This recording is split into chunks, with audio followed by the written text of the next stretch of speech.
प्रिय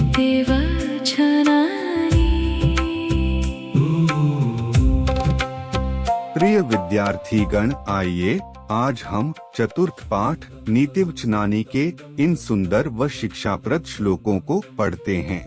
इसका प्रथम श्लोक इस प्रकार है। संपत्तौ च विपत्तौ च महतामेक रूपता उदये सविता रक्तो रक्तश्चास्तमये यथा। इस श्लोक का हिंदी सरलार्थ इस प्रकार है। संपत्ति में अर्थात सुख में और विपत्ति में अर्थात दुख में, इन दोनों ही परिस्थितियों में महान लोग एक समान रहते हैं। जैसे सूर्य उदय होते हुए भी लाल होता है और अस्त होते समय भी उसी प्रकार से लाल होता है। इस पाठ में श्लोक के बाद इस श्लोक का पदच्छेद दिया गया है, अर्थात इस श्लोक के सभी पदों अर्थात शब्दों को अलग अलग करके रखा गया है, जिससे जो शब्द संधि होने के कारण समझ नहीं आ रहे थे उन्हें संधियां तोड़कर अलग अलग करके रखा गया है। तथा इसके बाद प्रत्येक श्लोक के बाद अन्वय भी दिया गया है, जिसमें श्लोक के शब्दों को अर्थ के अनुसार इस प्रकार आगे पीछे एक विशेष क्रम में रखा गया है, जिससे श्लोक का अर्थ आसानी से समझ आ जाए। तथा इसके बाद श्लोक का भावार्थ दिया गया है।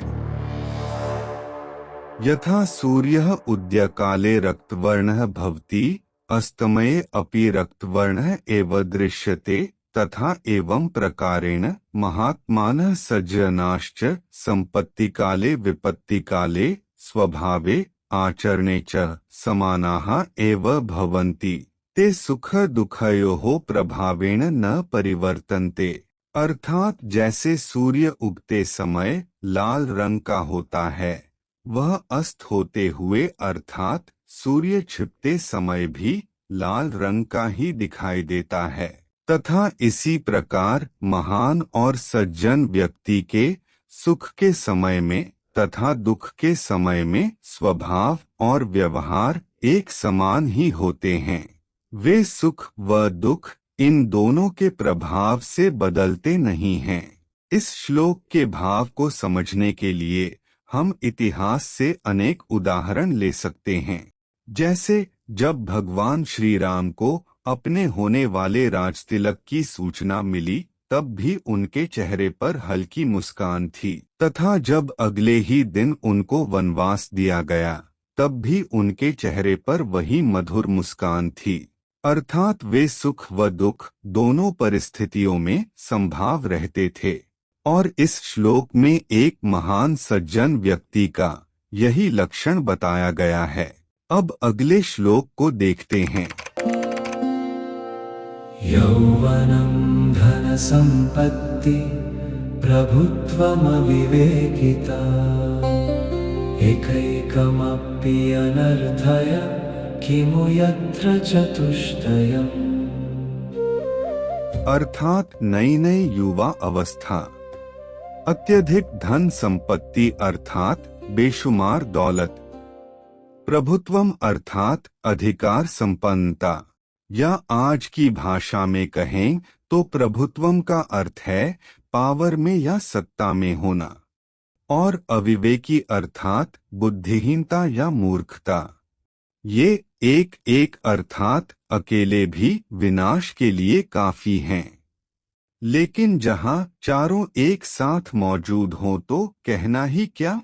अर्थात ये चारों गुण जिसके पास इकट्ठे हों तो वह व्यक्ति कितना विनाश कर सकता है, इसकी कल्पना करना भी कठिन है। इसके बाद इस श्लोक के भावार्थ को देखते हैं। यौवनम धन संपत्ति ही प्रभुत्वम अविवेकिता च एतानि चत्वारि मनुष्यस्य पतन कारणानि भवन्ति। युवावस्था अर्थात जवानी, धन संपत्ति, प्रभुत्व अर्थात अधिकार या सत्ता, और विवेकहीनता अर्थात अज्ञानता या अच्छे बुरे की समझ न होना, ये चारों मनुष्य के पतन या विनाश के कारण होते हैं। एतेषु एकैकम अपि महत् अनर्थम जनयति। अर्थात इनमें से एक एक भी बहुत बड़ा अनर्थ या नुकसान कर देता है। यदा एतानि चत्वारि एकत्र भवन्ति तदा तस्य जनस्य विनाशः निश्चितः एव भवति। अर्थात जब ये चारों एक ही जगह अर्थात एक ही व्यक्ति में इकट्ठे हो जाते हैं तब उस व्यक्ति का विनाश निश्चित ही होता है। यह श्लोक हमें सिखाता है कि जब किसी व्यक्ति के पास जवानी का जोश हो, बहुत सारा पैसा हो और दूसरों पर हुक्म चलाने की ताकत या पावर भी हो, लेकिन उसके पास विवेक, सही और गलत को समझने की बुद्धि न हो, तो वह व्यक्ति अहंकार और गलत रास्तों पर चलकर खुद का और समाज का विनाश कर बैठता है। इसलिए यदि जीवन में धन, यौवन या पद मिले तो सबसे पहले अपने भीतर विवेक, बुद्धिमानी और विनम्रता को जगाना सबसे ज्यादा जरूरी है ताकि इन शक्तियों का दुरुपयोग न हो। अब अगले श्लोक को देखते हैं। यह श्लोक श्रीमद् भगवद गीता के 17वें अध्याय का 20वां श्लोक है। इसमें भगवान श्री कृष्ण ने सात्विक दान की पहचान के बारे में बताया है। दातव्यमिति यत् दानं दीयते नुपकारिणे देशे काले च पात्रे च तद्दानं सात्विकं स्मृतम्। अर्थात दातव्यम का अर्थ है दान देना चाहिए और इति का अर्थ है केवल इसी भाव से, अर्थात दान देना चाहिए केवल इसी भाव से प्रेरित होकर। अनुपकारिणे अर्थात जिससे बदले में कोई भी इनाम या मदद की उम्मीद न हो उसको। देशे का अर्थ है सही स्थान पर। काले का तात्पर्य है सही समय पर। और पात्रे अर्थात सही योग्य व्यक्ति को जो दान दिया जाता है वह दान सात्विक माना गया है, अर्थात सर्वश्रेष्ठ माना गया है। तो यह हुआ इस श्लोक का सामान्य अर्थ। इसको अब जरा गहराई से समझते हैं। यहाँ पर सबसे पहले इस प्रश्न का उत्तर दिया गया है कि हमें दान क्यों देना चाहिए, तो इसका उत्तर है दातव्यम इति, अर्थात दान देना हमारा कर्तव्य है, बस इसीलिए हमें दान देना चाहिए। आगे बताया गया है कि हमें दान कहाँ कहाँ देना चाहिए जिससे वह सात्विक अर्थात सर्वश्रेष्ठ दान सिद्ध हो सके। तो वे कुल 4 शर्तें या कंडीशंस हैं। सबसे पहले वह दान अनुपकारिणे अर्थात ऐसे व्यक्ति को दिया जाना चाहिए जिससे वापस बदले में अपने लिए कोई उपकार पाने की इच्छा न हो, अर्थात निष्काम भाव से दान देना चाहिए। दूसरी शर्त है देशे, अर्थात सही स्थान पर हमें अपना दान सही जगह पर देना चाहिए। जैसे हमारे सामने दान देने योग्य अनेक स्थान होते हैं, हमें अपने विवेक से जो स्थान उचित लगे उसी को दान देना चाहिए। तीसरी शर्त है काले, अर्थात सही समय पर, अर्थात किसी व्यक्ति को कब दान दिया जाए यह विचार करना भी जरूरी है। और चतुर्थ शर्त है पात्रे, अर्थात सही योग्य व्यक्ति को दान देना चाहिए। कहीं ऐसा न हो कि हमारे द्वारा दिए गए दान को कोई व्यक्ति अपनी गलत आदतों की इच्छा पूरी करने में खर्च कर दे। श्लोक के अंतिम हिस्से में बताया गया है कि जो दान ऊपर बताई गई बातों को ध्यान में रखकर दिया जाता है वह दान सात्विक माना जाता है। अब पुस्तिका में दिए गए इस श्लोक के भावार्थ को देखते हैं। यत् दानं कर्तव्य बुद्ध्या प्रत्युपकारस्य अपेक्षां विना योग्य देशे उचिते काले सुपात्राय च दीयते तत् दानं सात्विक दानम इति विद्वद्भिः स्मृतम्। जो दान केवल अपना कर्तव्य समझकर बदले में किसी उपकार या फल की आशा के बिना सही स्थान पर, उचित समय पर और किसी सुयोग्य व्यक्ति के लिए दिया जाता है, वह दान सात्विक दान होता है। ऐसा विद्वानों द्वारा माना गया है। एतादृशम दानम शुद्ध भावेन लोक कल्याणाय क्रियते, अर्थात ऐसा दान पूरी तरह से शुद्ध भाव से और संसार की भलाई के लिए किया जाता है। अब अगले श्लोक को देखते हैं। त्याजेदेकं कुलस्यार्थे ग्रामस्यार्थे कुलं त्याजेत् ग्रामं जनपदस्यार्थे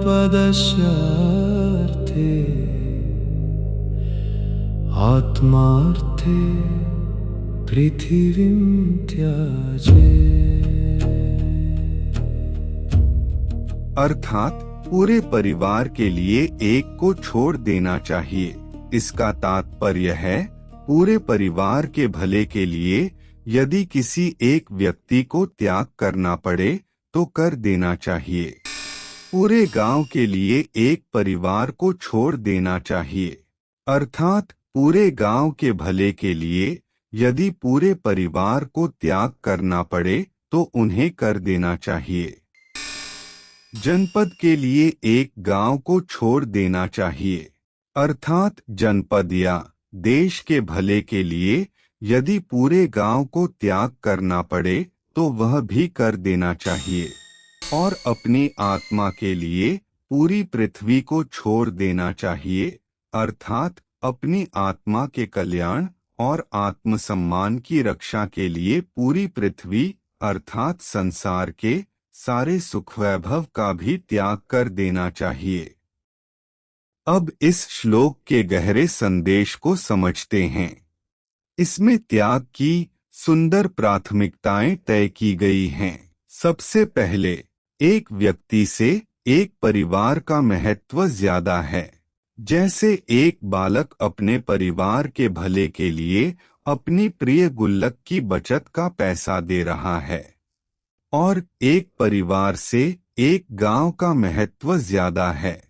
जैसे एक परिवार मिलकर संकट के समय पूरे गांव या समाज के लिए अपने अनाज की बोरी या मदद का सामान दान कर रहा है, तथा एक गांव से जनपद या अपने देश का महत्व ज्यादा है। जैसे गांव के लोग इकट्ठे होकर किसी आपदा राहत कोष या देश के लिए योगदान की पेटी में अपनी क्षमता अनुसार दान दे रहे हैं, या एक सैनिक अपने देश की रक्षा के लिए अपने परिवार व गांव का त्याग कर देता है। और श्लोक के अंतिम भाग में आत्मा की सर्वोच्चता बताई गई है। यहाँ आत्मार्थे का अर्थ स्वार्थ या अहंकार नहीं है, बल्कि अंतरात्मा की आवाज सत्य और आत्मज्ञान है। यदि पूरा संसार भी आपको गलत काम करने के लिए मजबूर करे तो अपने धर्म और सत्य की रक्षा के लिए संसार के सारे ऐशो आराम को छोड़ देना ही श्रेष्ठ है। अब अगले श्लोक को देखते हैं। मित्रद्रोही कृतघ्नश्च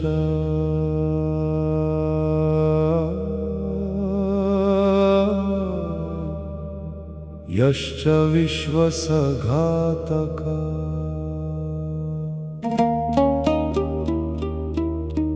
ते नराः नरकं यान्ति